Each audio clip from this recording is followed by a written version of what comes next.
Assalamualaikum warahmatullahi wabarakatuh. Waalaikumsalam warahmatullahi wabarakatuh.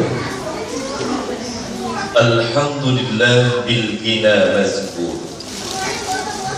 wa bil izzi wal jalali mashkur wa ala syarra'i wad dharra'i mashkur. Alhamdulillahilladzi khalaqas samawati wal ardh wa ja'alaz zulumati wan nur. Allahumma salli ala nuril anwar wa sirril asrar wa tiryakil aghyar wa miftahi babil yasar Sayyidina Muhammadil Mukhtar wa alihil adhar wa ashabil akhyar adada ni'amillahi wa ibtali. Amma ba'du fa'afani Allah wa iyyakum ajma'in. Amin. Allahumma ij'al hadha ijtima'an tamman khalisan mukhlisan liwajhika wa sababan li naili mardatika bijahi sayyidil mursalin wa imamil muttaqin sayyidina wa maulana Muhammadin wa ala alihi wa sahbihi ajma'in walhamdulillahi rabbil alamin. Qala Allah ta'ala fil Qur'anil Karim wa huwa asdaqul qailin. A'udzu billahi minasy syaithanir rajim. Laqad kana lakum fi rasulillahi uswatun hasanah liman kana yarjullaha wal yawmal akhir wa dzakarallaha katsiran. Shadaqallahul azim wa balagha rasuluhun nabiyul habibul karim wa nahnu ala dzalika minasy syahidin wasyakirin walhamdulillahi rabbil alamin. Hadratil mukarramat, para hadirin jamaah majlis maulid yang dirahmati Allah subhanahu wa ta'ala, terkhusus Bapak Naryo selaku Ketua DKM dan juga yang terhormat Bapak Haji Sadar Ali selaku perwakilan daripada MUI Serpong, Tangerang Selatan, Serpong, Bapak Camat, Bapak Wahyudi Laksono, dan juga Bapak Lurah, Bapak Ali Hidayat, yang mudah-mudahan Allah subhanahu wa ta'ala terus memberikan kesehatan kepada mereka semuanya. Allah berikan keistiqomahan dalam mengemban amanah dari Allah subhanahu wa ta'ala, membimbing kita dan juga mengayomi kita selaku masyarakatnya terus berada di jalan Allah subhanahu wa ta'ala. Mudah-mudahan Allah juga berikan keistiqomahan kepada mereka dalam kebenaran, dalam menegakkan sesuatu kebaikan dan juga meniadakan apa-apa yang dianggap batil oleh syariat kita. Amin ya rabbal alamin. Tak lupa Ketua Peringatan Maulid Bapak Ahmad Fauzi dan juga bapak-bapak, ibu-ibu, hadirin hadirat yang dirahmati Allah subhanahu wa ta'ala. Alhamdulillah wa syukurillah, izin Allah di hari yang mulia ini, di tempat yang mulia ini, dan bersama kita berkumpul dengan orang-orang yang mulia. Pak Ustadz bilang mulia gampang banget. Emang ini hari mulia, emang ini tempat mulia, emang ini yang kumpul semuanya orang-orang mulia. Baik, saya jawab pertanyaan itu. Kenapa kita kumpul sekarang di hari yang mulia? Kenapa kita berada di tempat yang mulia? Kenapa kita kumpul dengan orang-orang yang mulia? Dan pada saat ini pun kita menjadi orang yang mulia dan dimuliakan oleh oleh Allah Subhanahu wa taala, karena pada saat ini kita sedang memuliakan hamba Allah yang dimuliakan oleh Allah Subhanahu wa taala, yakni baginda kita Rasulullah sallallahu alaihi wasallam. Dasarnya apa yang menjadikan itu? Bapak tahu Makkatul Mukarramah, Madinatul Munawwarah menjadi tanah haram yang dimuliakan oleh Allah Subhanahu wa taala.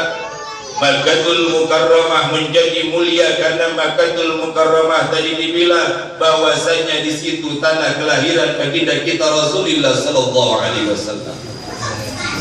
Begitupun Madinatul Munawwarah menjadi mulia karena di sana bagaimana Rasulullah sallallahu alaihi wasallam tinggal dan dimakamkan. Kalau seandainya ada di antara kita yang sudah pergi naik haji atau umrah, kita mengenal yang namanya Hajar Aswad. Hajar Aswad hanya sebuah batu hitam legam, hanya batu saja. Tetapi kenapa orang berlomba-lomba ingin menciumnya? Karena Hajar Aswad pernah dicium oleh bibir Nabi kita yang mulia, sehingga batu itu menjadi mulia. Kita pun menjadi hamba Allah yang mulia, umat Nabi yang mulia, karena kita sama memuliakan Nabi Muhammad sallallahu alaihi wasallam. Bahkan Allah dalam sebuah firman-Nya mengatakan, kuntum khaira ummat, kamu sekalian adalah sebaik-baiknya umat. Kita lebih beruntung dibandingkan dengan umat-umat Nabi sebelumnya, karena kita adalah umat Nabi yang lebih mulia dibandingkan dengan umatnya Nabi Isa, dibandingkan dengan umatnya Nabi Musa, Nabi Ibrahim dan lain sebagainya. Alhamdulillah. Bahkan Al-Imam Syekh Jalaluddin As-Suyuti mengatakan dalam sebuah perkataannya, ma min baitin aw masjidin aw mahallatin quri'a fihi maulidun nabi sallallahu alaihi wasallam illa habbatil malaikatu ala ahli dhalikal makan wa salla alaihimul malaikatu ala ahli dhalikal bait wa ahli dhalikal masjid wa ahli baital mahal wa ammahumullah birrahmati wal ridwan. Tidak ada suatu tempat, baik itu masjid, apapun itu namanya, quri'a fihi maulidun Nabi sallallahu alaihi wasallam, yang di dalamnya dibacakan maulid Nabi Muhammad sallallahu alaihi wasallam. Barusan kita sama-sama sudah baca maulid. Illa habbatil malaikati ala ahli balikal makan, kecuali Allah Subhanahu wa taala mengutus para malaikat untuk turun ikut nimbrung di tempat ini, memenuhi tempat di mana tempat itu dibacakan maulid Nabi kita Muhammad sallallahu alaihi wasallam. Yakin tak? Ini malaikat lagi turun, lagi duduk sama-sama. Bukan hanya duduk, tetapi apa? Wa shalla alaihim malaikatu ala ahli dzalikal bait awil mahallah awil masjid. Tetapi malaikat pun memintakan ampun kepada Allah Subhanahu wa taala, kepada orang-orang yang sekarang lagi duduk di majlis maulid ini. Ya Allah, ampuni si fulan, karena mereka adalah orang-orang yang sedang mengagungkan kekasih-Mu ya baginda Rasulullah sallallahu alaihi wasallam. Tidak hanya sebatas itu, wa ammahumullahu birrahmati war ridwan. Allah penuhi tempat kita dengan rahmat dan keridhaan dari Allah Subhanahu wa taala. Allah penuhi dengan rahmat Allah tempat ini, dan Allah penuhi dengan keridhaan dari Allah Subhanahu wa taala. Makanya kita harus yakin, niat ikhlas melangkahkan kedua kaki kita dari rumah menuju tempat maulid ini, menuju majlis ini, niat ingin mengagungkan baginda kita Rasulullah sallallahu alaihi wasallam.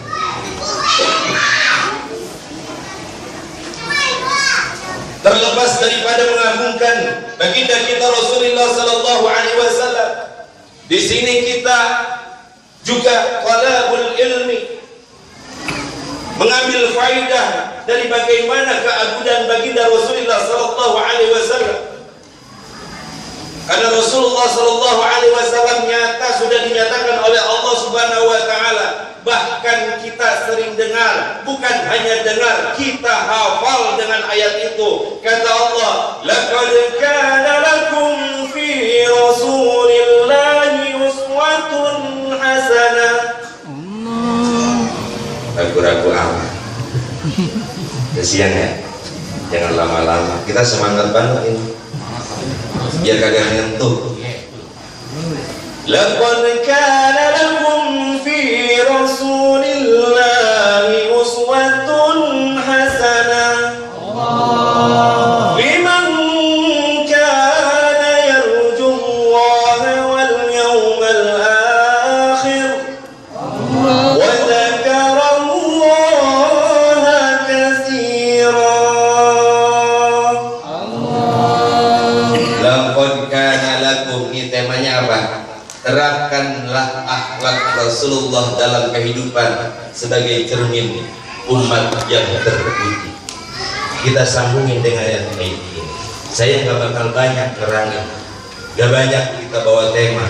Saya hanya satu ayat saja.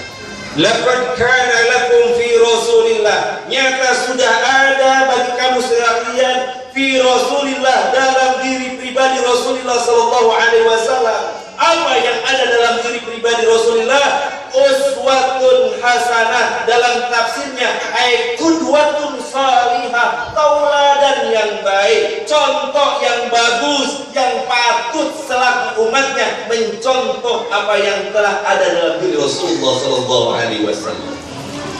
Dalam berbagai aspek kehidupan Rasulullah sudah memberikan contoh kepada kita. Yang jadi pertanyaan, kenapa sih sampai wayah ini kita cuma ngomong hanya sekedar ayo kita contoh akhlak Rasul, ayo ikuti sunnahnya Rasul. Dalam kenyataannya tidak satupun akhlak Rasulullah kita contoh. Dengan tetangga masih gontok-gontokan, masih ngomongin tetangga kita yang lain. Dengan sahabat masih sikut-sikutan, dengan saudara pun seperti itu. Mana akhlak Rasulullahnya?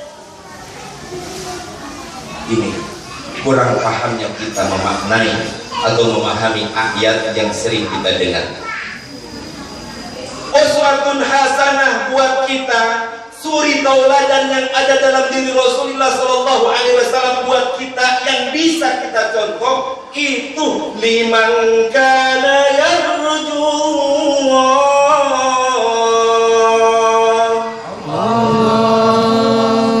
Akhlak Rasul, tauladan Rasul bisa dicontoh buat orang-orang yang prinsip dalam kehidupannya menanamkan tujuannya itu karena Allah. Bapak Lurah, Bapak Camat dari MUI juga, kalau niatnya bukan karena Allah, dikritik masyarakat, sewot ke masyarakat. Kalau sudah tujuannya dengan Allah, sama Allah, tidak ada seperti itu.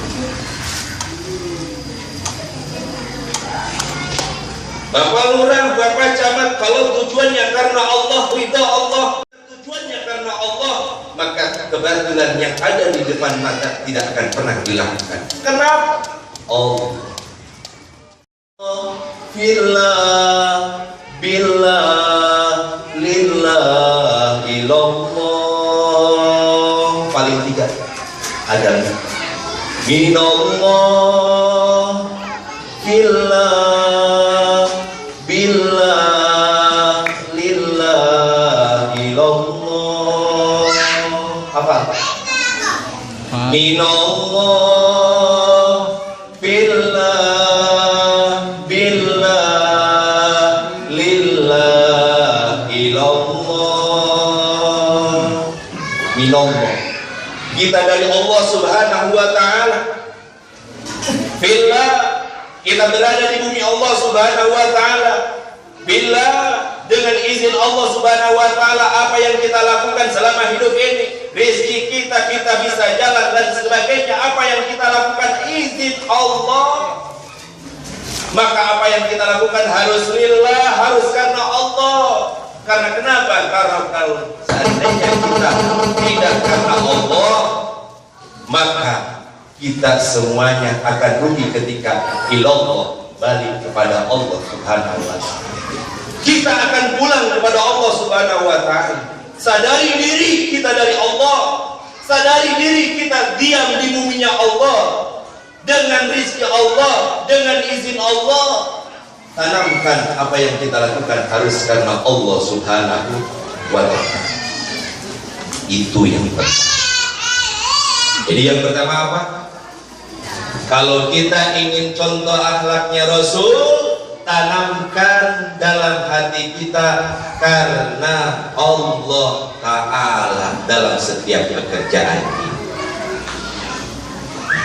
Yang kedua kata Allah Subhanahu wa ta'ala, kalau tadi liman kana yarjullaha, yang kedua kata Allah wal yawmal akhir. Orang-orang yang bisa mencontoh akhlaknya Rasulullah, selain tadi harus melakukan segala sesuatu itu karena Allah, maka yang keduanya adalah wal yawmal akhir, yakni yarju yawmal akhir. Harapannya adalah hari akhir. Kita ingat bahwasanya kita semuanya akan balik kepada Allah. Nanti hari yang kekal, hari pembalasan adalah hari akhir nanti. Sebelum hari akhir kita akan mati, paling tidak kita ingat dengan mati. Kalau orang sudah ingat dengan kematian, ingat dengan hari pembalasan, maka dalam setiap gerak langkah hidupnya insya Allah ada remnya. Mau korupsi takut besok mati, betul? Mau sekarang zolim sama orang takut besok meninggal. Gimana pertanggungjawaban saya nanti kalau meninggal? Yang suka zina, yang suka mencuri, yang suka minum minuman keras dan sebagainya, kalau ingat mati, gimana ceritanya kalau seandainya saya lagi ngitung mati? Kebanyakan orang melakukan kejahatan karena mereka tidak ingat mati, lupa dengan yang namanya mati, lupa dengan hari pembalasan, lupa dengan hari akhirat. Makanya tanamkan yang kedua. Kalau ingin kita mencontoh akhlaknya Rasul, harus ingat hari akhir, minimal ingat dengan kematian. Rasulullah Shallallahu Alaihi Wasallam banyak menjelaskan kepada kita. Bahkan kalau seandainya kita hadir dalam takziah ada tausiah, Ustaz suka bilang kafa bil mauti wa'izah, cukup sebenarnya dengan kematian itu sebagai nasihat buat kamu sekalian. Nasihat apa? Sama. Orang mati, kita lihat orang meninggal, itu nasihat buat kita. Kita pun akan sama seperti itu. Besok kita akan dimandikan, besok kita akan dikafani, besok kita akan disolat. Yang jadi pertanyaan, apakah besok ketika kita mati ada yang mandiin, ada yang ngafanin, ada yang nyolatin atau tidak? Kalau sekarang kita suka doain orang-orang yang sudah meninggal, itu harusnya jadi contoh buat kita, jadi nasihat buat kita. Apakah besok nanti ada nggak yang doain kita? Kalau pertanyaannya belum pasti, tahu ada atau kagak, pastiin diri kita mempersiapkan bekal kita untuk kembali kepada Allah Subhanahu wa ta'ala. Allah Subhanahu wa ta'ala, wa dzakarallaha katsira. Orang-orang yang mau contoh akhlaknya Rasul, tidak cukup hidupnya karena Allah, tidak cukup ingat dengan hari akhir, tetapi ketiga, tanamkan dalam diri kita itu apa? Zakat atau zikrullah. Banyak zikir kepada Allah Subhanahu wa ta'ala. Zikir itu bukan hanya kita duduk-duduk di masjid lalu la ilaha illallah, la ilaha illallah. Bukan. Tidak terbatas dengan itu. Zikir itu bagaimana? Menanamkan dalam diri kita, dalam hati kita, supaya hati kita itu selalu bergantung sama Allah, selalu ingat kepada Allah Subhanahu wa ta'ala. Rasulullah seorang saudagar, seorang pedagang. Peluang pedagang untuk melakukan kecurangan sangat banyak, tapi Rasulullah tidak mencontohkan itu. Rasulullah mencontohkan menjadi pedagang yang baik, yang jujur. Kalau ada di antara umat Rasulullah menjadi pedagang, peluang untuk melakukan kecurangan banyak. Kalau hatinya ingat sama Allah, kira mau ngurangin, ya Allah, Allah liatin saya. Walaupun yang beli nggak tahu, tapi Allah tahu. Nggak jadi melakukan kecurangan. Kenapa? Karena di hatinya selalu ingat kepada Allah Subhanahu wa ta'ala. Kita kerja di kantor, orang-orang tidak tahu ada kesempatan untuk mungkin nambahin 01, merubah angka lain sebagainya. Bisa saja nggak bakal orang yang tahu, karena hatinya sudah ada, dalam hatinya ada Allah, selalu ingat kepada Allah. Walaupun tidak ada orang yang tahu, maka tidak akan melakukan kecurangan dan kezaliman itu. Bapak pergi dari rumah dari pagi sampai malam, banyak godaan-godaan di luar sana. Ada perempuan-perempuan yang mungkin menggoda yang bukan mahram. Bolehlah kita ngomong, istri nggak bakal tahu, di sini nggak ada yang kenal. Tapi kalau seandainya dalam hatinya ada Allah, walaupun sudah di depan mata, kita tidak akan pernah melakukan perbuatan maksiat seperti itu, karena hati kita, di dalam hati kita ada Allah. Yang jadi masalah, kenapa orang banyak melakukan perselingkuhan, kemaksiatan, kezaliman, korupsi, dan lain sebagainya? Karena dalam hatinya kosong dari Allah. Yang ada mereka semuanya dikuasai oleh hawa nafsu. Tahu yang namanya hawa nafsu? Annan nafsa la'ammaratun bisu. Yang namanya hawa nafsu pasti gurunya kepada sesuatu yang jelek terus. Seluruhnya kita hura-hura maksiat kepada Allah Subhanahu wa ta'ala, karena yang menguasai nafsu kita adalah syaitan. Oleh karena itu, 3 hal yang tadi saya sampaikan. Bagaimana kita semuanya menjadi orang-orang, manusia-manusia yang terpuji di mata Allah dengan cara mencontoh akhlaknya Rasulullah SAW. Akhlak Rasulullah tidak bisa dicontoh begitu saja, tetapi harus mengikuti syarat-syarat yang Allah sudah sebutkan tadi.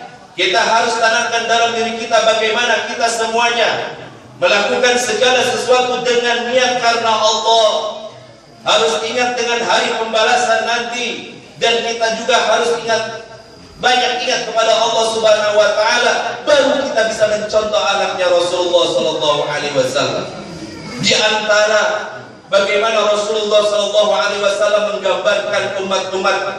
menggambarkan umat-umatnya Nabi di akhir zaman. Kata Rasulullah SAW, Rasulullah sudah tahu banyak di antara umat-umatnya Rasulullah SAW yang di akhir zaman sudah jauh dari ajaran Rasulullah SAW. Kata Rasulullah, sayati zamanun 'alan nas, akan datang suatu masa kepada manusia-manusia di mana kondisi keadaan mereka himmatuhum fi butunihim.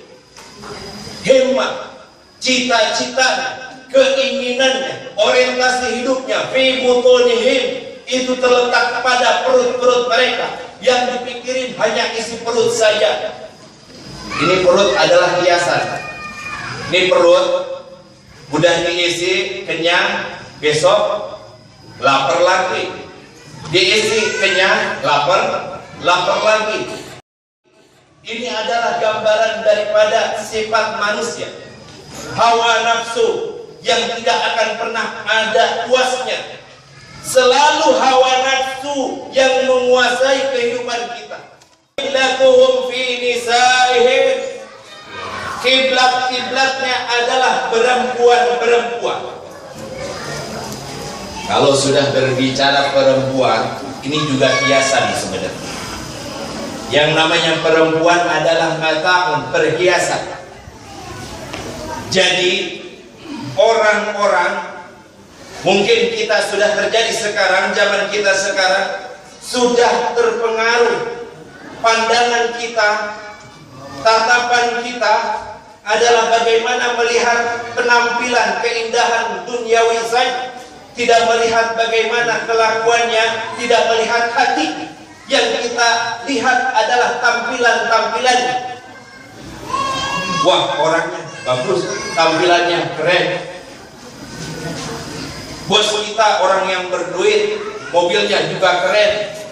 Jadi ketika bos nyuruh kita biar kita ninggalin sholat juga nggak apa-apa. Suruh bos, suruh jaga sini ya. Padahal waktu Jumat nggak Jumat, rela meninggalkan perintah Allah. Demi apa? Demi kita melaksanakan perintah manusia yang kita anggap mulia karena dia punya harta. Mata kita dikelabui oleh harta dunia. Yang real juga masalah perempuan juga sama seperti banyak di antara kita laki-laki yang memang semuanya sudah ditundukkan oleh wanita-wanita yang mereka semuanya keluar dari aturan Allah Subhanahu wa taala. Kalau istrinya baik, soleha, menasehati kita selaku suami yang mungkin tidak pernah sholat, kata istrinya, bang sholat subuh, bang sholat isya, bagus. Ini enggak. Suami takut sama istri karena istrinya terlalu galak, atau suami takut sama istri karena posisi suami gak punya pekerjaan. Mungkin perempuan tidak bisa laki-laki diatur oleh perempuan. Selagi perempuan itu juga adalah perempuan yang tidak soleh. Apa yang digambarkan Rasulullah 14 abad yang silam terjadi sekarang. Kalau sudah terjadi seperti itu, apa kata Rasulullah? Ulaika syarrul khalqi, mereka itu adalah paling buruk-buruknya makhluk. La khalaqa lahum illallah, mereka semuanya tidak akan mendapatkan bagian kebaikan nanti di yaumil qiyamah dari Allah Subhanahu wa taala. Boleh di dunia merasa bangga dengan kekayaannya, hartanya banyak, rumahnya juga megah, mobilnya juga mewah. Boleh senang-senang di dunia, boleh dengan wanita-wanita yang tidak haram, boleh, silahkan merasa enak. Tapi ingat kata Allah Subhanahu wa taala, la khalaqa lahum illallah, jangan harapin nanti di akhirat dapat kebaikan dari Allah Subhanahu wa taala. Cukup di dunia saja. Bahkan ketika Allah murka, Allah akan langsung tegur dengan tegurannya waktu ketika dia hidup. Tapi yang pasti, kalau seandainya di dunia tidak Allah tegur, di akhirat pasti tidak akan mendapatkan balasan kebaikan dari Allah Subhanahu wa ta'ala. 4 perkara yang digambarkan oleh Rasulullah SAW mungkin berkaitan dengan ayat tadi yang saya bacakan tentang bagaimana kita menanamkan akhlak Rasulullah. Kalau berbicara tentang akhlak Rasul banyak, ya, akhlak Rasulullah banyak. Pemimpin rumah tangga, pemimpin medan perang, dalam pemerintahan pun Rasulullah kalau dibilang presiden ya presidennya lah begitu. Kalau Pak Camat ya Pak Camatnya, bilang Pak Lurah ya Pak Lurahnya. Kalau dagang saudagarnya. Ketika imam, seorang imam masjidnya setelah sholat. Begitu Rasulullah SAW. Banyak sekali tentang kisahul Nabi, tentang bagaimana tarikh Nabi, sejarahnya Rasulullah SAW dengan akhlak-akhlak yang baik yang patut kita contoh. Tapi paling tidak tanamkan dulu syarat-syarat yang Allah ajuin. Insya Allah kita semuanya menjadi umatnya Nabi, menjadi umat Nabi yang bisa nyontoh akhlaknya Nabi, yang bisa menauladani akhlaknya Nabi, sehingga kita semuanya kalau udah bisa nyontoh akhlak Nabi, kita menjadi manusia-manusia terpuji. Bukan terpuji di mata manusia saja, tetapi terpuji di mata Allah Subhanahu wa ta'ala. Itu aja Pak ya. Gitu cukup ya? Cukup. Udah jam berapa? Jam 11. Cukup aja. Nanti kan ada makan-makan ya. Ada makan-makan nggak? Ada. Iya. Nanti kan nggak buru juhur gitu ya. Bisa ngaso. Yang mau minum dulu dan sebagainya. Mau sambil ngobrol-ngobrol kan enak. Cukup segitu aja. Jangan banyak-banyak. Kalau banyak-banyak nanti datang ke rumah hilang namanya. Itu 3 perkara ya Pak ya. Tapi satu ayat pun itu sudah benar-benar cukup untuk bekal kita. Yang penting tanamkan dalam diri kita. Mudah-mudahan ada manfaatnya untuk kita amalkan dalam kehidupan kita sehari-hari. Dan mudah-mudahan apa yang saya sampaikan bukan hanya manfaat untuk bapak-bapak, terlebih lagi manfaat buat diri saya. Saya bisa amalin, saya bisa menjadi orang yang salah satunya bisa mencontoh akhlaknya Rasulullah Sallallahu Alaihi Wasallam. Dan mohon maaf kalau seandainya ada kata-kata yang kurang berkenan, kalau ada yang salah mohon dimaaf pula, karena itu adalah kebodohan dari pribadi saya. Yang benar itu adalah hidayah dan dari Allah Subhanahu wa Ta'ala. Hadanallah wa iyyakum ajma'in. Assalamualaikum warahmatullahi wabarakatuh. Terima kasih kepada Bapak Ustaz Bandi Khair atas mauizah pasangannya atau tausiahnya, yang mana kita selaku umat baginda Rasulullah SAW wajib mengikuti suri tauladan yang beliau telah lakukan. Laqad kana lakum fi Rasulillahi uswatun hasanah.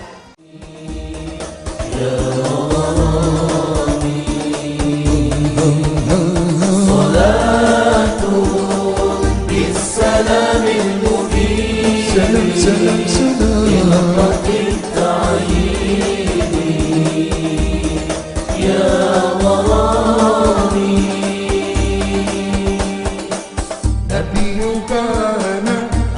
تكويني من حد كن فيكون يا ضرامي.